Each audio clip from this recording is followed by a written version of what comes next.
seeing as how it is the first day of fall, I figured we could make some homemade apple cider together.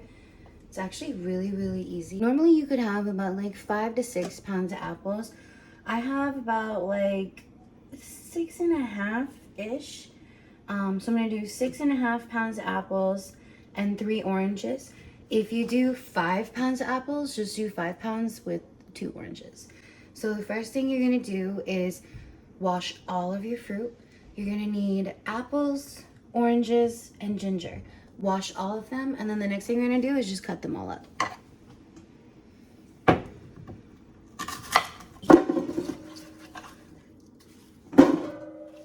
So what we're doing is we're actually mixing 2 recipes in together. You probably know of her. Her name is Tiny Younger or Tina Younger. Girl, I'm so sorry, I don't know which one. I hate when people mispronounce my name, so I'm just gonna apologize if you ever see this. You probably won't, but sorry if I said it wrong. So I used to have, when I was growing up, I used to live in the country, and one of our neighbors, he had an apple orchard on his property. And I remember, like, okay, so really quick, my papa makes a lot of homemade wine. So, like, I don't know why I thought, like, cider was complicated. Like, I don't know, I was just a little kid. I just figured this is a hard thing to make. Like, I thought you had to ferment it and all this stuff. And he gave us like a cooking lesson when I was at his house one day. And I don't know, it was just the coolest thing. And I always remembered it. And I always wanted to try it. So we're gonna try it. I definitely feel like this is too big. So I may split it up into 2. But that's okay. Okay, so now we're gonna cut the oranges. Just literally cut them into 4s. I just don't think this is big enough, babe. We'll see, we'll see, we'll see. I'll fill the whole thing with water. All right, so we got all of our oranges in there. Now you're gonna put some ginger in. If you're doing just 5, maybe like a piece of ginger like this big would be good. But since we're doing 6, we're gonna do one this big. A nice good hunk, like almost a thumb size. My gut is telling me to add a little more sliver of ginger. Just listen to your gut, like all the time. Listen to your gut. So now we're gonna add about 5 to 6 cinnamon sticks. When our neighbor taught us, he used like 7 or 8. I like 5 to 6. So 1, 2, 3, 4, 5, 6. It's fucking perfect. But what we're gonna do is a little dash of ground cinnamon. You're gonna do about like a palm size of cloves. Like that much cloves. Oh my god, that smells so good. Okay. So, okay, he never measured when he did the allspice, like at all. He would literally just like grab it and throw it in there. And Miss Tiny did about half a teaspoon. So I'm gonna do a little bit in between. We're gonna do about this much. Actually, this much allspice. And just, it's like I say, maybe that's a teaspoon, a little over half a teaspoon. Throw that in there. My god, this smells insane. Okay, so if you do not have whole allspice, you can use ground allspice too and just throw it in there.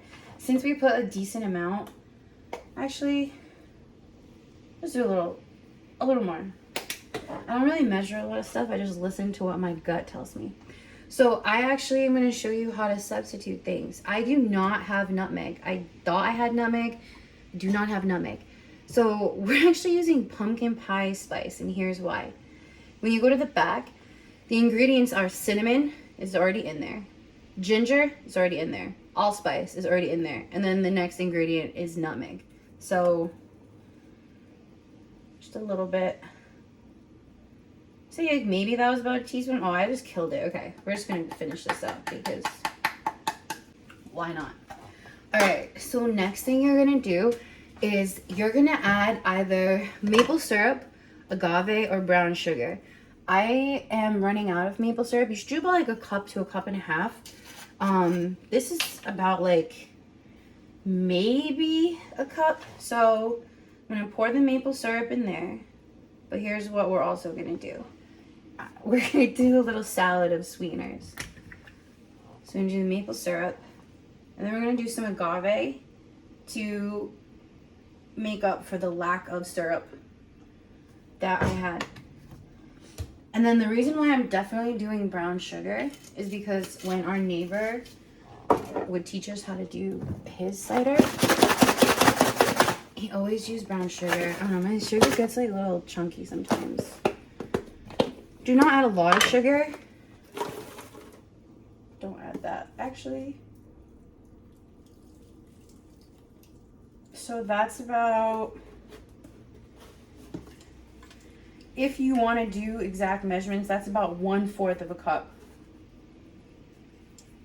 Quarter of a cup. I mean, yeah, 1/4, quarter of a cup of brown sugar. So now that you have everything in the pot, the next step that you're going to do is just going to fill it up with water. What we're going to do is just mix it all together. You can already see all the spices and stuff making the water nice, and it's like a caramelly color. It's nice and brown. I love it. It's gorgeous. It's such a gorgeous color. And now we're going to simmer it on low for literally 3 hours. 3 hours. Your home is going to smell amazing.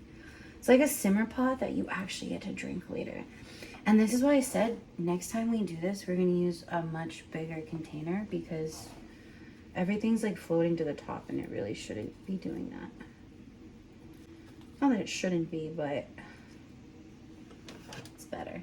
I'm going to top this off with just a little more water. The rest of what's in the jug. And we're going to let this simmer for 3 hours, and I'll see you guys in a little bit. You can come back like every so often and like stir it, keep an eye on it, press things down. We'll be back in 3 hours, okay? I wish you could smell this right now. Take a big whiff. So we have been sizzling for 1.5 hours, and we have 1 more to go. So now that it's been 3 hours, the next step is you want to take a potato masher and mash all of these. They're super, super soft until it's soft like applesauce. And then you want to let it simmer for another 30 minutes. Okay, so now that we mashed them and they have been simmering for another 30 minutes, we take the heat off. We take the heat off, and then we're just going to drain them. So I'm going to shut the heat off and then just do these one by one. So you want to get just like any strainer and then a container to put them in. I'm using this glass container that I got from Five Below. Good lordy.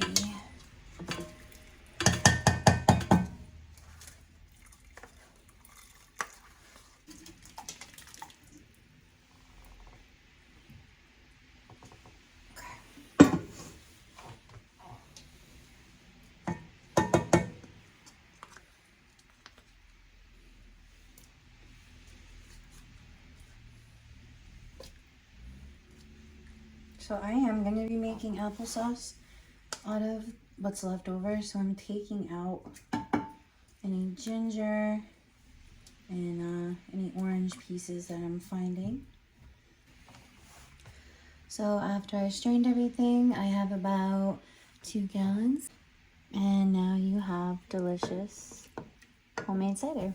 I wanted a little extra, so that's why I had 2 separate pots. But when you do just the regular recipe, you'll get like maybe 1 of these, maybe a little bit extra. Try this and tell me how you like the recipe yourself.